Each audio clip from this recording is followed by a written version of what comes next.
നടി honey റോസിനെ body shaming നടത്തുകയും പിന്നാലെ നടന്ന് അപമാനിക്കുകയും ചെയ്ത ആൾ ബോച്ചയെന്നാണ് റിപ്പോർട്ടുകളും സൂചനകളും. വിഷയത്തിൽ ഹൈക്കോടതി അഭിഭാഷക കൂടി ഇടപെട്ടതോടെ ബോബി ചെമ്മണ്ണൂർ നിയമക്കുരുക്കിലേക്കായി.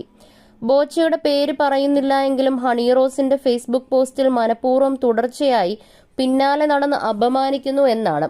മുമ്പ് ബോച്ചയുടെ കണ്ണൂരിലെ സ്ഥാപനം ഉദ്ഘാടനത്തിന് ഹണി റോസ് എത്തിയിരുന്നു. തനിക്കെതിരായ ആ വ്യക്തിയുടെ അതിക്രമങ്ങൾ ഇന്ത്യൻ ശിക്ഷാ നിയമത്തിൽ സ്ത്രീകൾക്കെതിരെ ലൈംഗികദ്യോതകമായ ഉദ്ദേശത്തോടെ സംസാരിക്കുകയും അതേ ഉദ്ദേശത്തോടെ പിന്തുടരുകയും ചെയ്യുന്നതിൽ പെടുമെന്നും ഹണി റോസ് മുന്നറിയിപ്പ് നൽകിക്കഴിഞ്ഞു. മാനസിക വൈകൃതമുള്ള ആളെന്നാണ് ഇയാളെക്കുറിച്ച് ഹണി റോസ് പ്രതിപാദിക്കുന്നത്.